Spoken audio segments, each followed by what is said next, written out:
todobanka degmo waxaa saaka sharaf noo ah in ra'iisul wasaaraha xukuumadda federaalka Soomaaliya mudan Xasan Cali Kheyre uu nagala soo qayb galo dhagax dhigii wadada la dhisi doono wadada Soddonka ee ka bilaaban doonto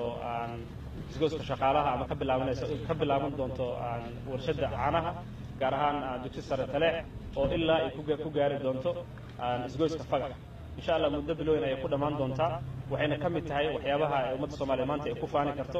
oo dadka Soomaaliyeed ganacsatada dawladda hoose ee gobolka Banaadir iyo dawladda dhexe oo ayadana iskaashanayaan intooda oo Soomaali lacag isku dartay ay wax lagu dhisay maanta dhowr wada lagu soo dhisay wadnaha kamid ah marka maantana wadadii Soddonka wadooyinka ugu muhiimsan maanta in la dhagax dhigo muddo bilooyin ay ku dhamaatana waa horumar weyn marka waxaan ummadda Soomaaliyeed ugu baaqaynaa dhamaantood inta ka qayb qaadan karta fadlan nagala qayb qaata waxaan sidoo kale mahad gaar u jeedinayaa oo aan ka rajeynayaa ku bogaadinaya inay si fiican ula shaqeeyaan gudoomiyaasha degmooyinka ay sii marto sida degmada Hodan oo hadda nala joogo gudoomiyihii Cantoobo iyo sidoo kale degmada ayadana warta nabadda oo Seynab nala joogto iyo degmada Yaaqshi sidoo kale iyo dhammaan degmada ay sii marto inay wada shaqeyn buuxda ay la sameeyo ku bogaadinaynaa marka insha Allah annaga gobol Banaadir ahaan ganacsatada iyo shirkadda dhisaysana wada shaqeyn wanaagsan ayaan u ballan qaadaynaa wixii waajib nagu ah ee lagu heshiiyeen annaga diyaar ayaan ula nahay inaan bil walba aan bixinno wixii ay kaalin kale nooga baahdaan diyaar ula nahay marka waa mahadsantii waxaan kusoo dhaweynaa ra'iisul wasaaraha san cid noo dhisaysa male annagu haddaanan isu soo jeesan cid noo soo jeesanaysa male in waddada Soddonka la dhisaayo waxay ka mid tahay kow in bilicda magaalada la soo celiyo labo in dadka Soomaaliyeed loo fududeeyo nolosha magaalada iyo saddex waxay qayb weyn ka tahay in amniga magaalada wax laga qabto jidadkoo la dhisay waxay macno weyn ka taraysaa in amniga magaalada si wanaagsan loo sugo xukuumaddu waxay iyadoo kaashanaysa gobolka Banaadir ee ganacsatada waxay ka dhiiban doontaa qaybteeda haddii Ilaahay yiraahdo in waddo walba oo magaaladan iyo dalkaba ku taalo haddii Ilaahay yiraahdo la dhiso waxaan dadka Soomaaliyeed ee magaaladan ku dhaqan kula dardaarmayaa gudoomiyahana aan ku boorinayaa in jidadka magaaladana la dhiso ayagoo dhan magaalada bilicdeedana in la soo celiyo haddii Ilaahay yiraahdo magaalada bilicdeeda in la soo celiyo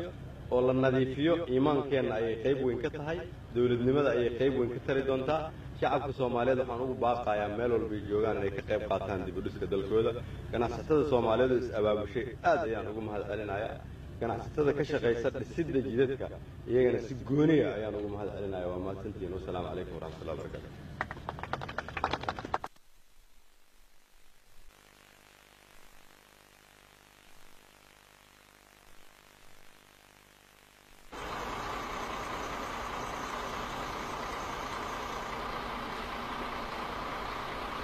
todobanka degmo waxaa saaka sharaf noo ah in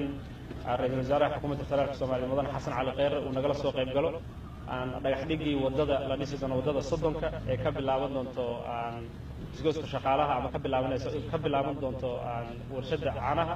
gaar ahaan dugsi sare Taleex oo ilaa ay ku gaari doonto isgoyska Fagax insha Allah muddo bilooyin ay ku dhamaan doontaa waxayna ka mid tahay waxyaabaha ummadda Soomaaliyeed maanta ay ku faani karto oo dadka Soomaaliyeed ganacsatada dawladda hoose ee gobolka Banaadir iyo dawladda dhexe oo ayadana iskaashanayaan intooda oo Soomaali lacag isku dartay ay wax lagu dhisay maanta dhowr wada lagu soo dhisay wadnaha kamid ah marka maantana wadadii Soddonka wadooyinka ugu muhiimsan maanta in la dhagax dhigo muddo bilooyin ay ku dhamaatana waa horumar weyn marka waxaan ummadda Soomaaliyeed ugu baaqaynaa dhamaantood inta ka qayb qaadan karta fadlan nagala qayb qaata waxaan sidoo kale mahad gaar u jeedinayaa oo aan ka rajeynayaa ku bogaadinaya inay si fiican ula shaqeeyaan gudoomiyaasha degmooyinka ay sii marto sida degmada Hodan oo hadda nala joogo gudoomiyihii Cantoobo iyo sidoo kale degmada ayadana warta nabadda oo Seynab nala joogto iyo degmada Yaaqshi sidoo kale iyo dhammaan degmada ay sii marto inay wada shaqeyn buuxda ay la sameeyo ku bogaadinaynaa marka insha Allah annaga gobol Banaadir ahaan ganacsatada iyo shirkadda dhisaysana wada shaqeyn wanaagsan ayaan u ballan qaadaynaa wixii waajib nagu ah ee lagu heshiiyeen annaga diyaar ayaan ula nahay inaan bil walba aan bixinno wixii ay kaalin kale nooga baahdaan diyaar ula nahay marka waa mahadsantii waxaan kusoo dhaweynaa ra'iisul wasaaraha san cid noo dhisaysa male annagu haddaanan isu soo jeesan cid noo soo jeesanaysa male in waddada Soddonka la dhisaayo waxay ka mid tahay kow in bilicda magaalada la soo celiyo labo in dadka Soomaaliyeed loo fududeeyo nolosha magaalada iyo saddex waxay qayb weyn ka tahay in amniga magaalada wax laga qabto jidadkoo la dhisay waxay macno weyn ka taraysaa in amniga magaalada si wanaagsan loo sugo xukuumaddu waxay iyadoo kaashanaysa gobolka Banaadir ee ganacsatada waxay ka dhiiban doontaa qaybteeda haddii Ilaahay yiraahdo in waddo walba oo magaaladan iyo dalkaba ku taalo haddii Ilaahay yiraahdo la dhiso waxaan dadka Soomaaliyeed ee magaaladan ku dhaqan kula dardaarmayaa gudoomiyahana aan ku boorinayaa in jidadka magaaladana la dhiso ayagoo dhan magaalada bilicdeedana in la soo celiyo haddii ilaa yidhaahdo magaalada bilicdeeda in la soo celiyo